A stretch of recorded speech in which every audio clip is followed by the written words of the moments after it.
DSS is a factory game in disguise, because the workers are fully automatic, and if you set them up right, they will just keep going. So, how do they work? About every 20 seconds in the game, there will be a build queue produced from the city. This queue will use your priority list and your stockpile to create every task possible and then sort them in order of priority. The game will go through every tile in your city, and when it finds a tile, it looks to check if it needs work. So this apple tree here, it's ready to be plucked. It looks at your farming orchard priority and adds it to the queue. If the priority is 0 or the stockpile is full, it will not be added to the queue. Then, after a queue is produced, when a worker is free, generally you can see 3 workers standing here, the worker will look at the queue, take the first top priority item he can do. Sometimes they can't do it because you're out of resources or they don't have enough experience. If the work is available, he will pick it up and start doing it. If you look at the info tab, we have 120 workers. These are turned into teams of 6. That gives us 20 working teams. Every team is represented by this little dude here.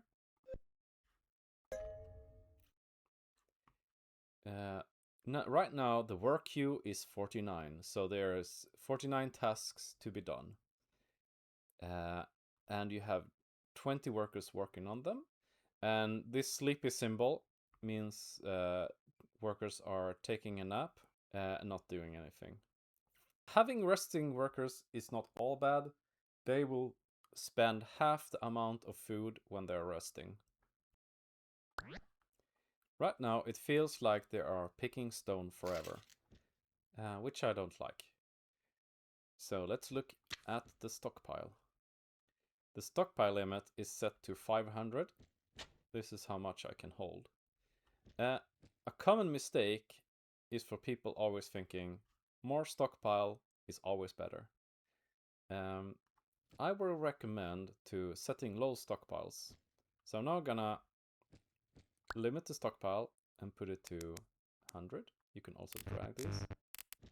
Now we have 385 stone. So yeah, after about 10 or 20 seconds, a new working queue is produced and no stones will be in the queue. And they will start working on something else. So this is my first recommendation, to always start low. Take down all your stockpiles. And then you have smaller little loops of workers doing things. And you don't have to wait until there are up to 500 resources. After a while, when you get the loop nice and smooth, you can keep increasing the stockpiles. If you're new at the game, I recommend to take a moment, look at the workers, follow them around, see how they are working through the queue. By understanding the workers, you'll have much better instinct of what to change and improve. If they don't do what you want, I recommend taking all priorities, setting them to 0.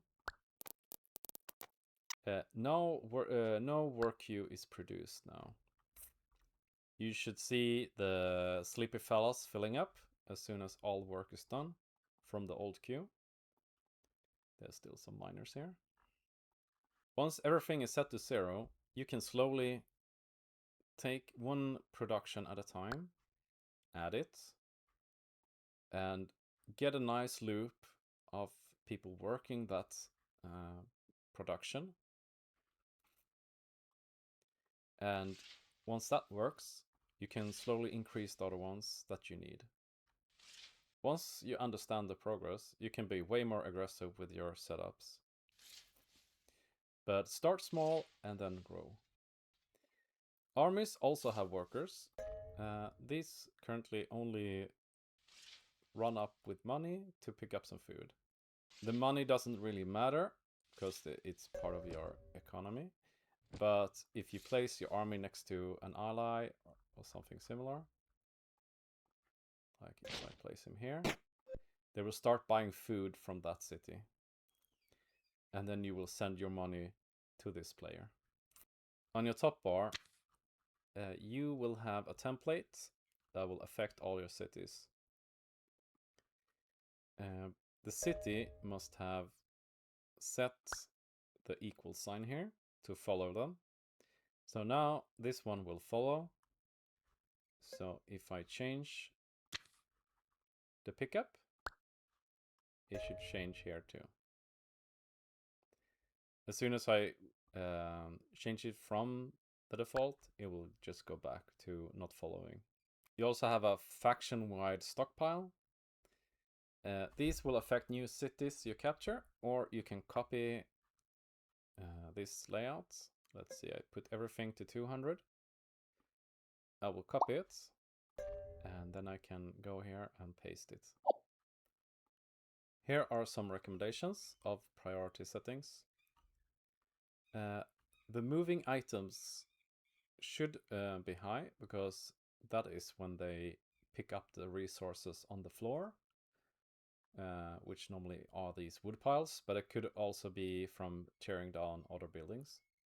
So they should be reasonably high. Also, all the base resources like wood and stone and food, you should aim to have high, so you don't lack your bases. All your buildings you place will have a priority, which is set here. From the start, you can only pick priority 2 until you build this logistics building. The reason for that is before I added this limit, every new player would go into the game and say, whoa, I will just do this and nobody will ever have to care for food again. And then every worker was stuck building forever, and then the city starved and they died, and then they complained online. To limit this, you have to prove your worth by getting 200 food and build a logistics building, and then you can increase more. Here we have 3 buildings that won't be built. I recommend, if they're stuck too long, you can look at the tooltip. On this one, you can see that we are missing bricks. So you need that resource. The red box with a cross means not in stock, and a green check mark means they are available. So this one needs brick. This one looks like it has all the resources, but if you look at the experience, this one requires an expert builder, and you have none. And last, this building, it had wood and stone, but why weren't it built? If you look at the priority, it's priority 1. That means every other task with higher priority will happen before this one is built. So either lower your priorities or change the priority of this building. So I can, and now it's priority 4. Your items can sometimes go into the negative. This is because when the work queue is built, it's making one check to see if the resources are available. But if you do a lot at once, normally by, for example, building a lot like this, then a lot of orders are made at the same time, and the game doesn't make a second check once they start building. You normally want to avoid this because you can be stuck for a while with negative items. So that's another reason you should be careful and just add items one at a time. If you want to track your resources, you can pin any of them to your HUD by going to the tag and then choosing HUD pins and then choosing the resource. And then it will always be visible here.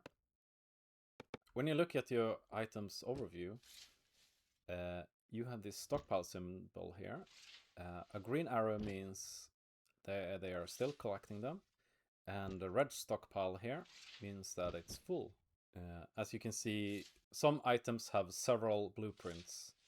The secondary blueprint is always prioritized before the normal one, because it's in general more efficient. Each worker will have experience levels from the work he does. The more he do it, the more he will level up. Leveling up both means that he will be more efficient at his work, and also it will unlock some buildings that you normally can't do. Your city has an overview of all your workers' skills by going to progress and experience tab. Here you can see how many workers you have of each skill. You can also place them up here on the HUD as a pin. In the bottom here, you can choose how they prioritize their work. If you pick experience, workers who are already in high level will try to pick work they are highly skilled in, and thereby level up even more.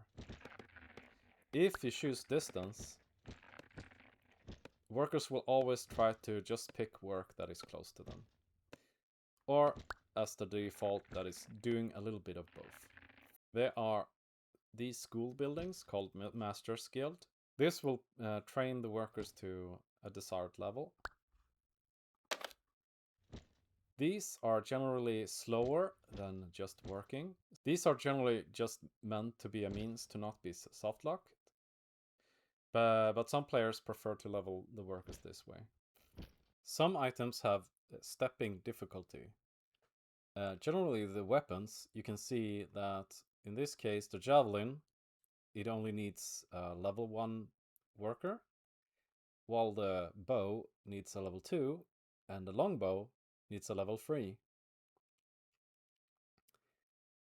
A trick is to put this in an order of steps. So you top priority the high difficulty item and then go lower and lower. This will make sure that as soon as worker level up, they will jump onto the next better item and work on that. When you conscript new soldiers, they will consume workers, and they and their skill will be lost from the city. The game will automatically try to pick workers with low skill level, but if no one is available, it can even take your good ones. So in general, it's good to split so you have cities that do conscription and cities that do good work. You can also tag the cities to remind yourself of what they're doing. So I can tag this one, for example, to be food production. There we go. And I can tag this city to be a production of soldiers.